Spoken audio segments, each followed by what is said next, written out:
What's up, everybody? This is Fred Richani of TSC News on MNN. We have right here on the line a very special guest, an entrepreneurial guest. She is the founder of the Flie. She is somebody who found a great solution to those pesky queer bag policies at the stadiums. We're talking to entrepreneur Laura Baldini. Laura, thank you so much for the time. How's everything going?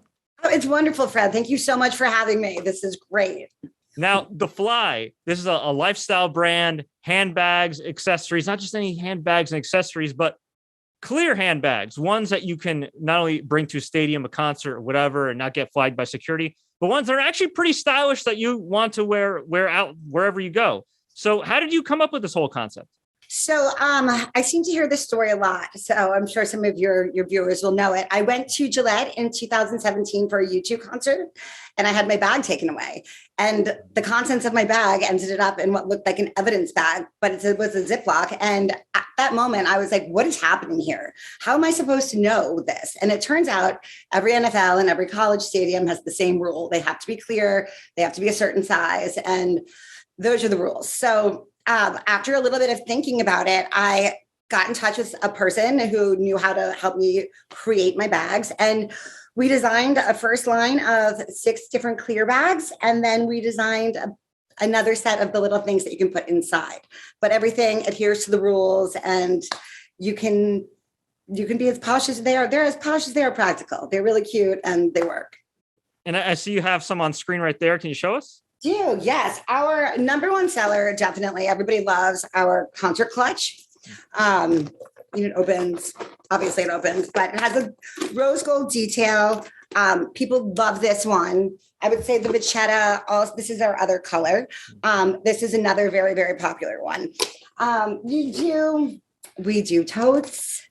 We do some cute cross bodies. We've done a lot of collabs with different artists. So this is one of my favorite by Betsy Enzenberg. She did little like pink spikes down it for me. Cool.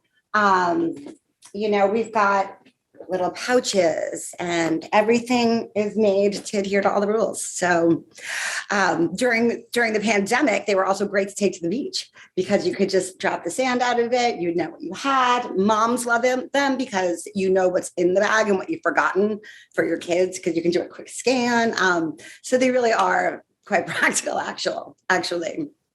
I like that when you said, you know, what's in the bag. I've had it a million times where my sister or my mom were like, can you get the keys in the bag or get this in the bag? And I feel like I'm going through a whole maze. So. Oh yeah, no, it's a quick scan. And plus you have to have it really neat and organized in here for if you have a clear bag. So you do kind of really need to know what's just happening in there.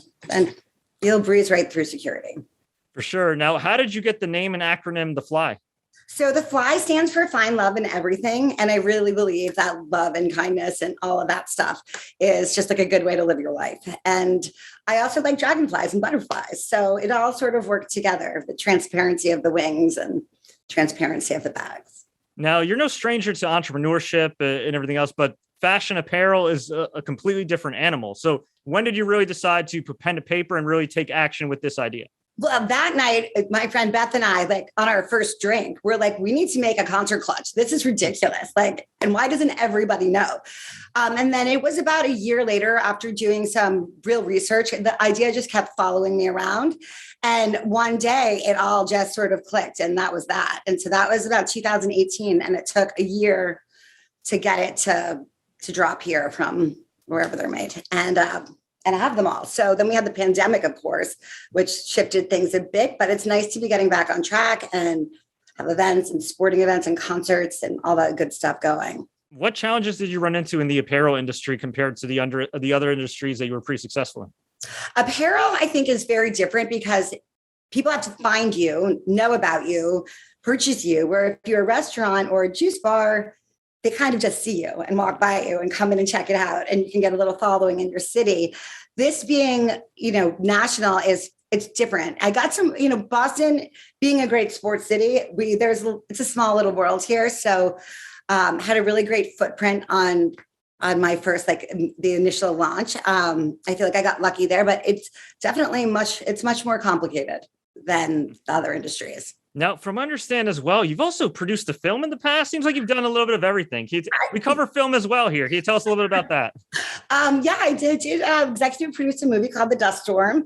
I think about 7 years ago in Nashville. We had a very small budget. My friend Anthony Baldino and Ryan Locken directed, produced, and wrote the script.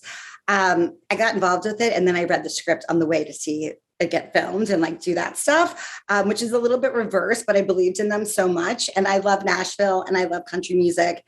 So I knew that was all sort of what was happening in the film, and was there for a few days. And yeah, it's been out for a while and it was really fun to do. Wow. So between producing a film, between juiceries, between your other background, I would imagine it helped you when it came to founding the Flie and everything. Was there anything though that surprised you? Even though you've been successful in the past, was there something you said, man, like I did my research, I thought I was successful at all these other things, but here was a roadblock that maybe I didn't expect in apparel? I feel like I used to be in real estate for a long time. And then I was very active in in Boston, just doing charitable events and doing stuff with the museums or with our park systems. But I did a lot of stuff that got my name out there in my 30s. So when all of these things happened in my 40s, I already sort of had a good foundation to parlay my little businesses on. And the Flie Nation, we did great. When we first launched it, did wonderful. But I think I would attribute it to just the people that I know in the city. And, that whole thing about kindness, you never really know who you're talking to or what's going to happen 10 years from then. And I think that helped a lot too, to get it started. But I think really the challenge is just getting your name out there and who loves it. So it's definitely key, you would say, to get embedded in whatever community you're in, get to know the people, obviously treat everybody with respect, because you never know, hey, maybe you're launching another small business or some kind of venture and you're going to need those people in your corner. I mean, for example, I do some freelance work with a company that's all global. And one day I was in New York and I was meeting the new CEO of the company, and they were like, oh, she used to live in Boston, la, la, la. And turns out she lived in my building. Turns out that she was probably in the elevator with me 1,000 times. And that moment I was like, oh my God, thank God I'm nice to people in the elevator, because this would be a horrible introduction right now. So I think that's really, I've always known that, but that's when the importance of it really stepped in. And I was a graduation speaker this year at my high school. So that was my message. Now it's one thing to have the right people in your corner, behind the scenes, helping you get a business off the ground or get the word out there, advertising, if you're buying any retail space, anything like that. It's another challenge to get people to endorse your products. It's cool to have friends and family rock them, but when you have, say, players' wives who are currently rocking them right now, putting them on Instagram, putting them on social media, how long did it take players' wives and other celebrities to kind of gravitate towards your products? Well, so I think that was sort of an advantage I had at the beginning. My list for my I sent beautiful boxes with all the bags to a whole list of people when I first got them before they were on the website. And that included Giselle, that included Linda Holiday, Tiffany Ortiz, Rachel Ray has one, Stelline, who's the editor-in-chief of Town and Country. Oprah, we sent one to. I had a great list going in. Eventually, some of the girls started to find us, or we reached out to them. But we have wives on both teams of the Super Bowl that have them already, which is wonderful because they've already been rocking them. And, again, Mac Jones, Sophie Scott, I love Boston. So Sophie has been a huge fan of our bags, and New York Post has done a few articles about her, and she's wearing it. So in that regard, I got lucky. I know I have a lot more groundwork to do, but we're getting there. As far as scaling with the Flie, was it different from some of your other businesses as far as growing them over time? Because a lot of times you launch a company, it's great, you're doing really well, and all of a sudden it's like, holy crap, I'm doing everything myself. I'm going to need to hire a team. Absolutely. Well, I think my timing on this was just so off because I launched in 2019 in November. So at that point, it was just me. But along the way from my juice bar, I found this awesome girl, and she was sort of my intern for a minute. She's involved in sports. She wants to be a sports agent. She's so smart. She knows all of the players and their girlfriends or their wives. And she was really my first employee and still kind of is. I'm getting there. It's starting, more people are getting added to this now. It's starting to grow, but I think it took until now for that to happen. And being a brand new company, you're a baby right away anyways. And it takes a bit. So I think most marketing agencies, et cetera, would be like, you still need to grow a little bit more. You're still a baby business. And I know I am, but I'm excited for everything that's happening and how it's starting to pick up quick. Absolutely. I mean, you're definitely on the right track. You definitely got the right people endorsing you. And, with more people going to stadiums again and concerts and everything else, I'm sure we're going to see, more of your bags and accessories popping up. And as far as advice for success, because you mentioned you've done real estate, you have the juicery, you have, of course, this company that's doing tremendously right now. Yeah. What's the best piece of advice you give for any business success? That you just have to do it. If you doubt it, don't do it. But if you know that it's going to work, like Mother Juice, I never questioned it for a second. We started as a food truck and I had no experience. Neither did my business partner. We just made it all up as we went. And so far, so good.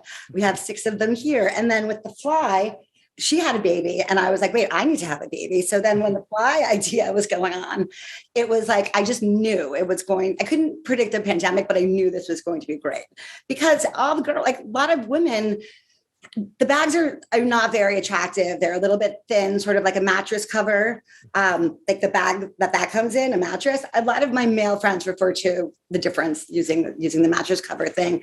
But it was like, they just didn't have any bags like this. So I didn't doubt myself. That would be my advice. And you can always start over if it doesn't work. That's the worst thing that will happen. How do you balance everything in life? Family time, mental health, physical health, and on top of that, of course, running all these businesses. In my head, the first thing I was going to say, well, when you're single, it actually makes it a lot easier. There's no drama, but like you have to not have a boyfriend single for that. I make a lot of whiteboards, like me, Mother Juice, the Flie, other work stuff. And I really sometimes just have to navigate it that way. But so it works most of the time. Awesome. Well, we're definitely looking forward to seeing more of your company, more of your accessories and bags popping up all over the place, especially at the time we're recording this at the Super Bowl. Before we let you go, where can we find you and the Flie online? Amazing. You can find me at Laura Baldini on Instagram, and you can find the Flie on Instagram at _Flie. And of course, it's Find Love in Everything. So FLIE.